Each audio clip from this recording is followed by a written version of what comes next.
Every story of a failed marriage begins with "I do," but many end with a silence that would make your blood run cold.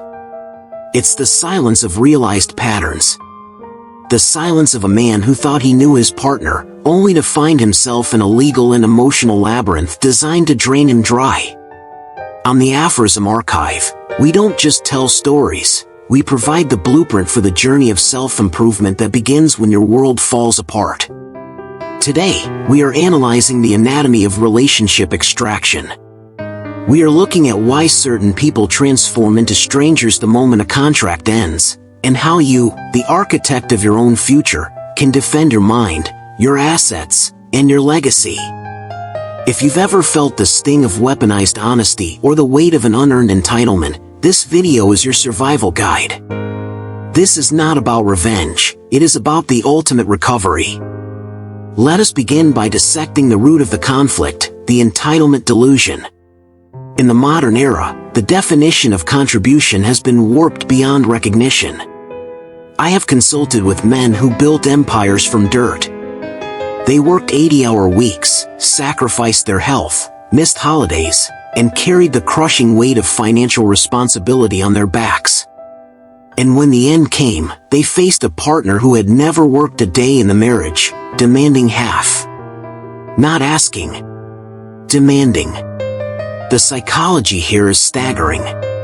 It is the belief that proximity equals productivity.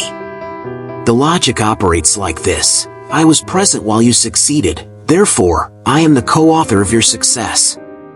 It is the passenger on an airplane claiming they deserve the pilot's salary because they also sat in the fuselage during the flight. They do not see the difference between supporting the mission and simply existing during it. Sitting on the couch while you build a business does not make them a co-founder. But in the entitlement narrative, your labor is a communal resource, but their time is a personal sacrifice. The mindset is, I gave you the best years of my life. This is a sunk cost fallacy weaponized into a bill of sale. They genuinely believe that by being in a relationship with you, they purchased a permanent equity stake in your future. And when the relationship dissolves, the entitlement is so deep that when they don't get half of what they never created, they feel genuinely victimized. You must understand this, they are not lying to you. They are lying to themselves. And a person who believes their own lie is the most dangerous witness in a courtroom. Why does this happen? What triggers the discard? Often, it is the grass is greener syndrome, compounded by a profound lack of self-awareness. The partner who initiates the breakup, especially in a long-term marriage, often constructs a fantasy world. In this fantasy, you are the anchor holding them back. You are the reason they aren't happy, fit, wealthy, or fulfilled. They believe that leaving the marriage is the magic key. They expect a hero's welcome in their new life. They anticipate financial freedom, endless dating options, and instant happiness. But then, the hammer of reality falls. Loneliness sets in. The bills arrive, and they are not split in two. The dating market, which they remember fondly from their 20s, is now a cold, transactional wasteland. They face rejection. They face the dating gap. They realize that the young, attractive people they fantasized about have zero interest in a middle-aged divorcee with baggage and financial obligations. This creates cognitive dissonance. The gap between their fantasy, freedom, and their reality, struggle, is painful. A rational person would admit, I made a mistake. But the toxic ex cannot admit error. To admit error is to destroy the ego. So, they project. They blame the person they left. I counseled a man whose wife left him for a coworker, a classic cliché. 6 months later, the coworker, realizing he was just a rebound, dumped her. She immediately called her ex-husband, screaming at him. She blamed him for her decision to leave. She claimed his emotional unavailability forced her into the arms of another man. The mental gymnastics were Olympic level. But this is a defense mechanism.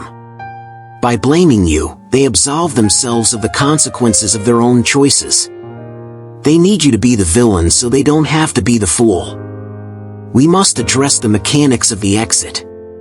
Rarely does a person leave a secure environment without a safety net. In evolutionary psychology, this is known as hypergamy or branch swinging. They do not let go of one branch until they have a firm grip on the next. This is why you feel the distance months before the words are spoken. They are cultivating the replacement. They start emotional affairs. They seek validation from coworkers or old flames. They are not looking for love, they are auditing their options for security. And here is the cruelest twist, they often leave based on a calculated upgrade.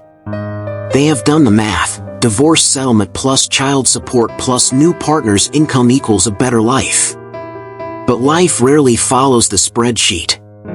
When the new relationship fails, and statistics show that affair-based relationships have an astronomically high failure rate, or when the settlement is lower than they imagined, they become furious. Not sad. Furious. A client's ex-wife was recorded admitting she had planned the divorce for 2 years. She had spreadsheets calculating how long she could live without working based on the alimony she expected. When the judge awarded her far less, she didn't reflect on her greed. She accused my client of hiding assets. She felt robbed of money that was never hers to begin with. This leads us to the most volatile phase, post-divorce success. Nothing triggers a toxic ex more than seeing you thrive without them. The narrative they built relies on you falling apart. You were supposed to be the broken one. You were supposed to be lost without their guidance/love/presence. Your misery validates their decision to leave. But when you hit the gym, when your business grows, when you dress better, look younger, and find a partner who treats you with respect, it triggers a massive narcissistic injury. How dare you be happier without me? This shatters their reality. It proves that they were the dead weight. Watch for the signs. Suddenly, they are texting more about logistics. They are asking mutual friends about your weekend. They show up at places you frequent. They post cryptic social media updates about missing the past. Do not be fooled. They do not miss you. They miss the power they had over you. They miss being the protagonist of the story. Your success relegates them to a background character, or worse, the antagonist. And they cannot handle that demotion. When their reality crumbles, they resort to the ultimate weapon, Darvo. Deny, attack, reverse victim and offender. The rewriting of history in divorce court is a masterpiece of fiction. People who destroyed marriages through infidelity, neglect, or substance abuse suddenly transform themselves into martyrs.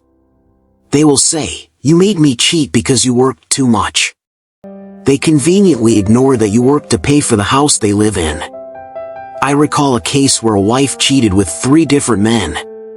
When caught, she didn't apologize. She blamed her husband for not being spontaneous enough. This man was working 2 jobs to fund her shopping addiction. Yet, in her mind, his fatigue was a form of abuse that justified her betrayal. This is where the false allegation tactic enters. And this is where you must pay attention, because this can ruin your life. In custody battles and support conflicts, some individuals are willing to go nuclear.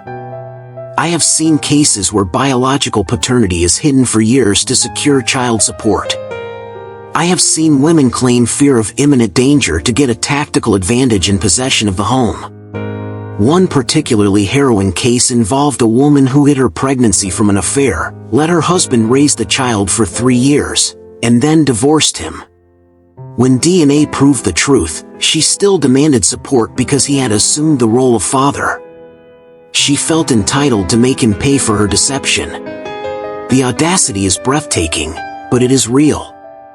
So, how do you defend yourself against a person who knows your weaknesses and has no scruples? You need a strategy that is colder and harder than theirs.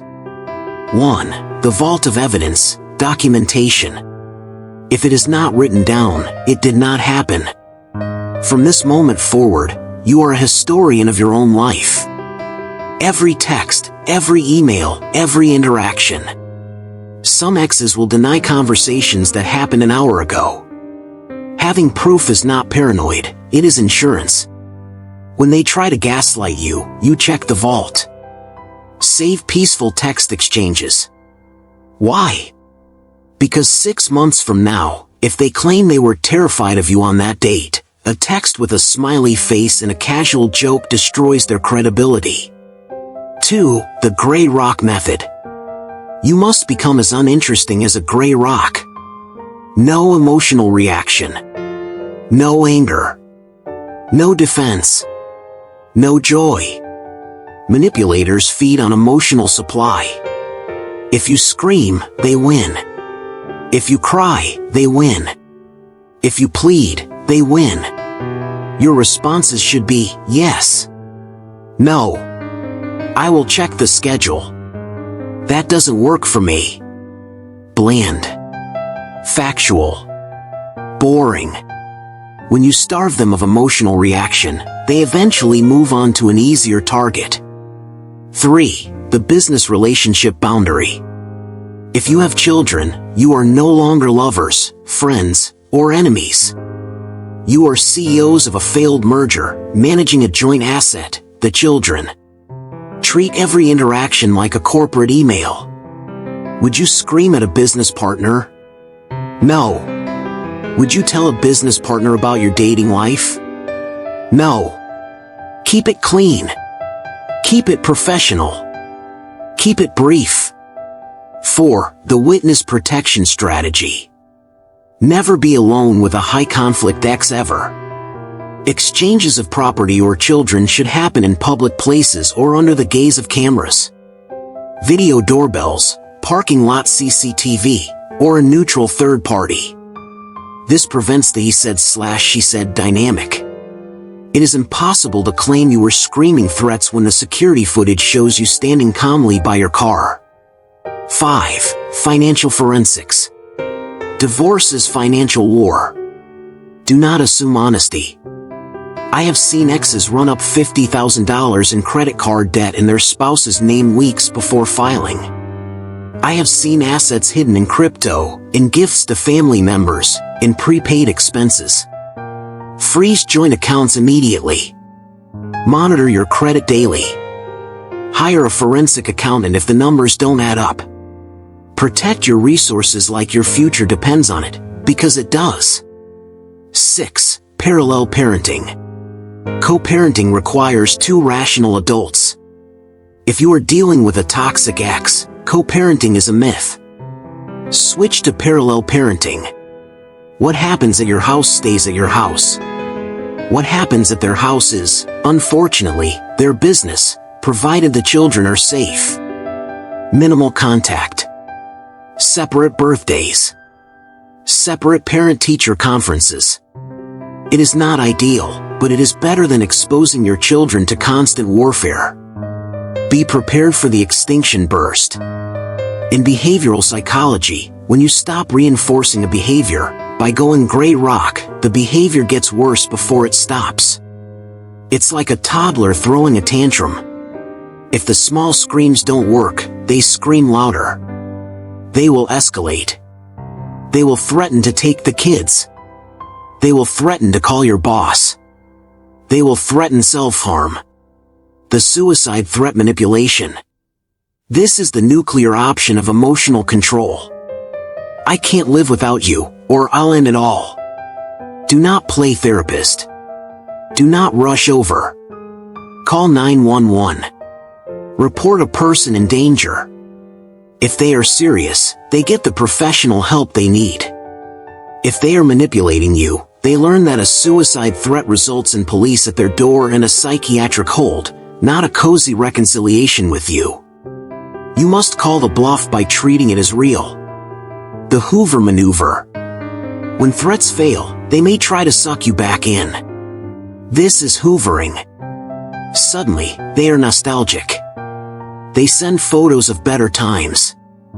They apologize, vaguely. They claim to have found God, found therapy, or found clarity. I realize what I lost. It is a lie. They haven't changed. They have just run out of supply elsewhere. They are checking to see if the door is still unlocked. Do not open it. We must acknowledge the damage.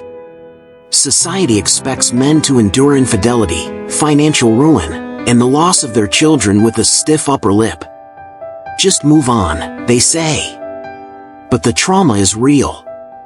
Men in my practice describe a profound loss of identity.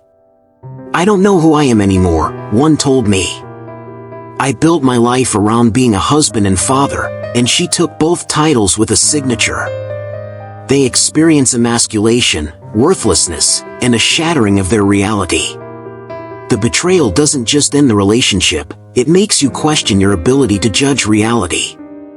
If you could sleep next to an enemy for 10 years without knowing, can you trust your judgment ever again? This is betrayal trauma. It acts like PTSD. Insomnia, hypervigilance, intrusive thoughts. Do not try to tough it out. You cannot heal a wound you refuse to look at. This brings us to the final, most important phase. The reconstruction. I call this the Phoenix Protocol. You have been burned to ash. The life you knew is gone. The person you trusted is dead, metaphorically. The finances are decimated. Good. You are now free from the burden of maintaining a lie. Step 1, radical acceptance. Accept that they are not coming back. Accept that the person you loved was a projection of your own goodness onto a damaged person. Accept that the money is gone. Stop looking at the rearview mirror. You cannot drive forward while staring at the crash behind you. Step 2, the physical frame. Trauma lives in the body. You must exorcise it through iron. Lift heavy weights. Run until your lungs burn. Reclaim your physicality. When you look in the mirror and see a man who is physically capable and disciplined, your mind follows. Physical strength is the foundation of mental resilience. Step 3, financial offense. You have lost money. Now you must make it back. Use the anger as fuel. Focus on your career, your side business, your investments. Financial stability is the ultimate screw you to a person who tried to bleed you dry. Money buys options. Money buys freedom. Money buys the best lawyers. Step 4, the social filter. Crisis reveals character. You will lose friends during the divorce. The mutual friends who stay neutral when you are being falsely accused? They are not your friends. Cut them loose. Surround yourself with men who hold you to a standard. Build a war council of trusted allies, a therapist, and a legal team. Isolation is where the enemy wins. Connection is where you rebuild. Step 5, the indifference of the king. The opposite of love is not hate. Hate is still an attachment. Hate means they still control your emotions. The opposite of love is indifference. The goal is to reach a point where their name on your phone screen evokes no rise in heart rate. No anger. No sadness. Just a logistical task to be handled. When you look at them and see not a monster, but a pathetic, broken person who no longer holds power over you, you have won. Here is the brutal truth.